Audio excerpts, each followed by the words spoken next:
Although I was born into a Christian family, I was not a devout Christian. My family would actively participate in church activities, but I did not have a particularly strong interest in religion.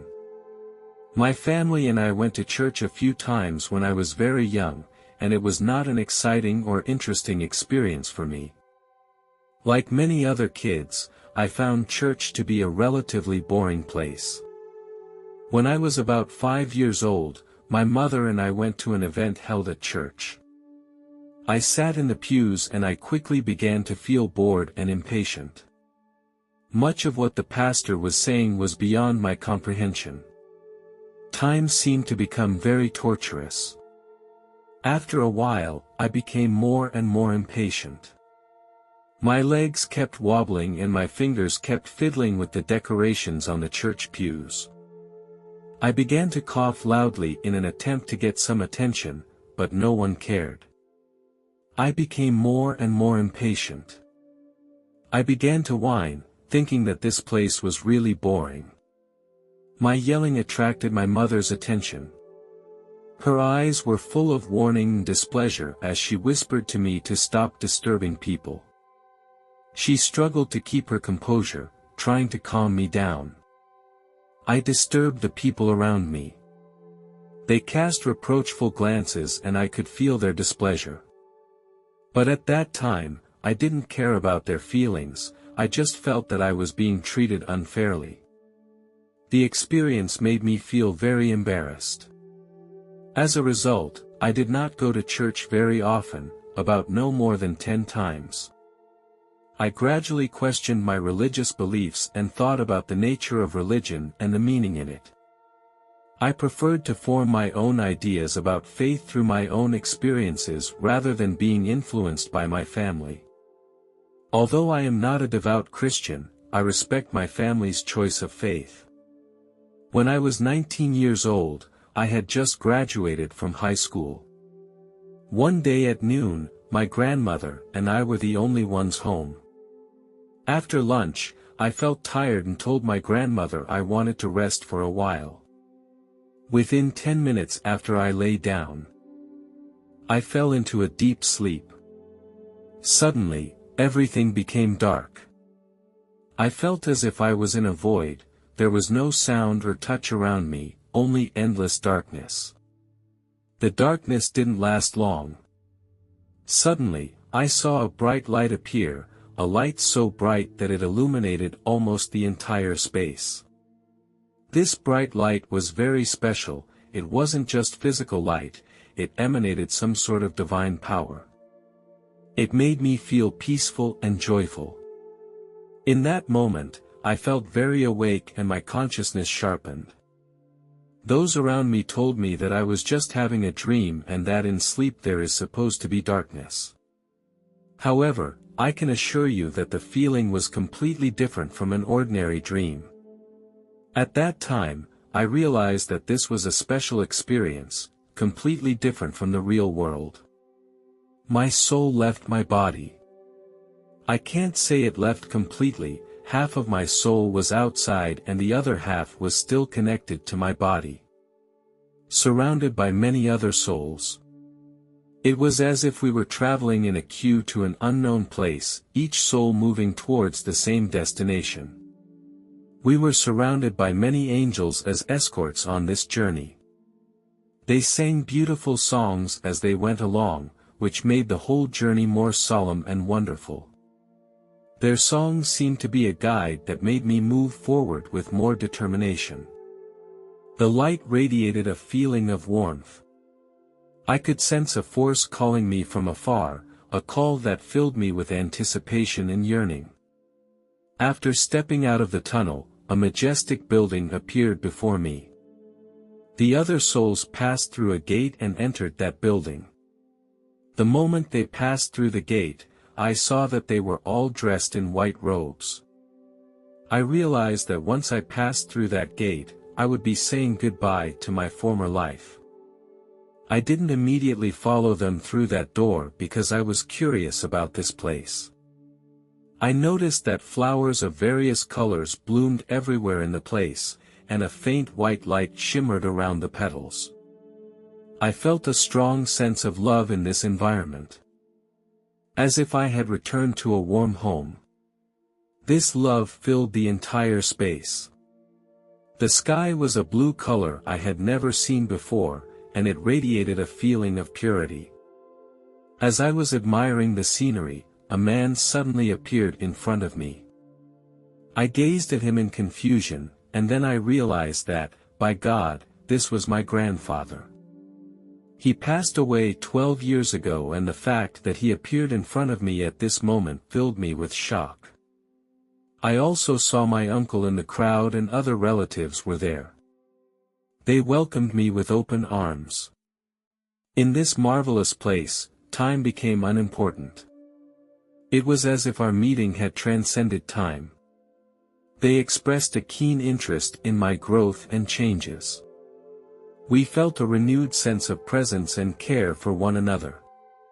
Here, I was unencumbered by the constraints of time, and our coming together seemed like an eternity. My grandfather held out his arm and gestured for me to follow him forward.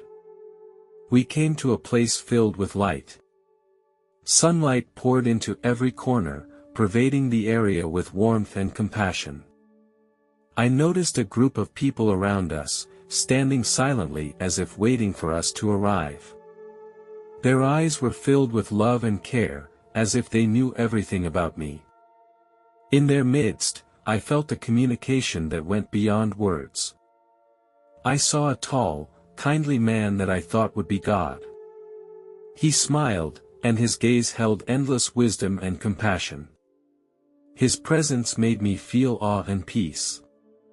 God seemed to understand my inner doubts, and I felt his love and acceptance. I stood in God's presence with questions in my mind. I asked God in a whisper, "Does faith really matter?" God smiled and replied, "My child, faith has great significance in human life. It is a source of strength that allows you to face the challenges and difficulties of life." I continued to press, "Why is faith so important?" God was silent for a moment and then gently replied, "Faith is the foundation of the human soul and the link to me. Through faith, you are able to connect with the divine power and seek truth and meaning. Faith not only gives you hope and comfort. It also inspires goodness and integrity." I continued to press the point that there are numerous faiths and religions that exist in this world. Everyone has different beliefs, and are all of their beliefs correct? God smiled and explained, "My child, everyone's beliefs are unique and there is no right or wrong." I went on to ask, "Can I find truth and meaning if I don't have a clear religious belief?" God replied, "My child, faith is diverse. You do not need to practice a specific religion, but to explore and pursue it with an open heart. Truth exists within every human being. Regardless of the form of your faith, it is important that you maintain a heart that seeks truth and kindness." Hearing God's answer, I felt enlightened and comforted within. I learned a lot from God and all my doubts were answered. Finally, my grandfather told me that if I walked through that door, I could be with them forever. This suggestion was very tempting, but I confessed my thoughts to my grandfather. I told my grandfather that I didn't want to stay here just yet. I was only 19 years old and my life was just beginning. There were still a lot of things I hadn't experienced. I hadn't tried what it was like to be a father. I had a girlfriend at the time and I didn't want to leave her either. My grandfather understood and accepted my choice. He understood that young people should pursue their dreams and explore the unknown. He smiled at me and showed that he supported my decision. Grandfather also reminded me that people face many challenges in their lives. He hoped that I could always keep a positive mindset and bravely face the setbacks in life. He encouraged me to believe in myself and my ability to overcome obstacles and realize my dreams. God whispered, "My child, you have unlimited potential and strength. No matter how rough the road ahead, you will not be alone and I will always be with you. Our parting does not mean separation. Whenever and wherever you are, just take a deep breath and feel the peace within. My love and guidance will always be with you. Grandfather came to me and he hugged me tightly. Suddenly, an angel appeared beside me. She had beautiful wings. The angel tenderly extended her arms and we began to travel through the dimensions of time and space. A shining light surrounded us as we traveled through countless galaxies and universes. The moment I returned to my body, I felt a powerful surge of energy. My consciousness reconnected with my body and I felt full of vigor and energy. I felt the rhythm of my breath again. You have returned to your body, the angel said. Remember God's words, His love will always be with you. The angel slowly disappeared in front of me. I jumped out of bed and quickly ran to the kitchen to check the time. Even though I felt like a long time had passed, it was actually only a short 2 minutes. I was very confused because I was only 19 years old and I was in perfect health. Why did this happen? Perhaps it was a way of sending a message. Although the experience left me with many questions, it also inspired me to think deeply about my faith. The experience left a deep mark on my heart and I learned to keep an open mind and respect everyone's unique understanding of faith.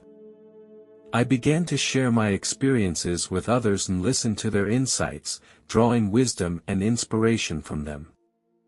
I realized that faith is diverse and that everyone has their own unique way of finding truth. In the process of exploration, I gradually found my own path of faith. I became a devout Christian. I understand that God's existence is real and profound. His love runs through my life and has become the core of my faith. I am convinced that God's guidance and love will always be with me as a support and guide in my life.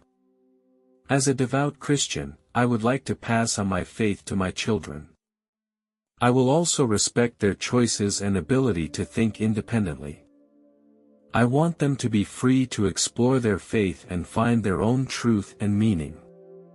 I hope that through my actions, my children will understand the importance of faith.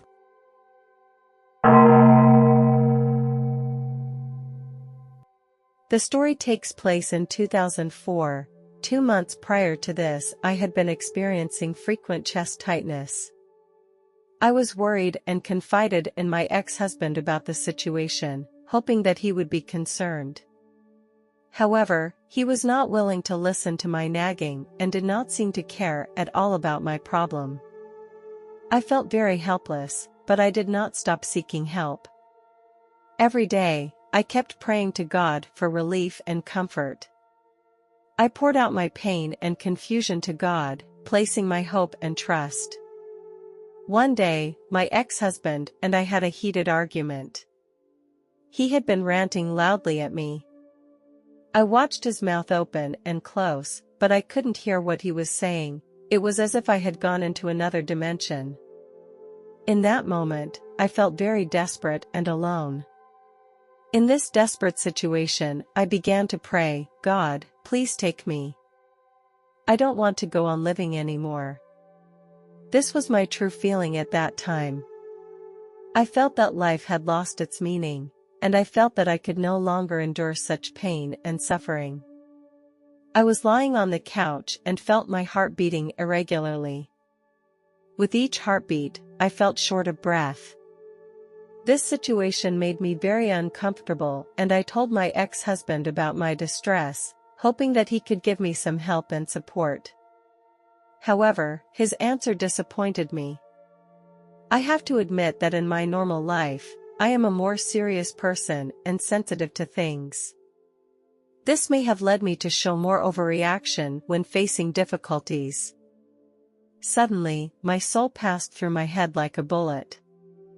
As my soul left my body, I could see myself lying on the couch. My ex-husband was on his knees, pleading with God not to let me go. In this moment, I felt a sense of relief that I no longer needed to breathe. I was free in the true sense of the word. Suddenly, the ceiling of the room disappeared and transformed into a sea of white clouds. These clouds began to rotate slowly, forming a huge tunnel. Without the slightest hesitation, I walked into that tunnel. The clouds in the tunnel rapidly rotated around me, and I felt a state of immense lightness. The end of the tunnel continued to expand, emitting a soft glow. The pain and distress of the past was dissipating. Time loses its concept here. I don't know where I am headed, but I am filled with wonder and anticipation. I moved quickly through the tunnel. Just as I was about to reach the spot where the light was, there was a sudden thud, and I felt myself falling into another dimension. I looked up and saw 3 angels appear in the upper right. The first angel had silver-white wings, like pure snowflakes. His eyes sparkled with wisdom. His face was very soft and gave off a warm feeling. He wore a white robe. The second angel had golden wings that shone like sunlight. His eyes showed determination and courage. His face gave off a feeling of power and fearlessness. He was clad in shining golden armor, as if he were a fighting angel. The third angel possessed pink wings. Her eyes radiated infinite forgiveness and love. She wore a colorful coat. She seemed to be an angel of love, conveying unconditional love and warmth. Each angel exuded a special energy and meaning. I asked myself in my mind, what is going on here? What am I in for? Suddenly, all my doubts were answered. I realized that this was my real home, and this was my 3rd time back in heaven. I remembered my 2 previous returns to heaven, and before that it was because of suicide. The angels told me that if I chose such a path again, I would remain in hell forever. The angels continued to give me comfort. They told me in soft words that I belonged here, but that now was not the time. I had to move on. I was not willing to leave, and I realized I had no choice. Suddenly, I was once again in another dimension. This place was so humid and dark that I could not see my surroundings. The place was filled with an atmosphere of sadness, and no hope seemed to exist. I felt frustrated and desperate and realized that if I chose to commit suicide, I would be trapped in this darkness forever. I couldn't do anything in this place. I felt bound by invisible forces. I fell to my knees and prayed to God.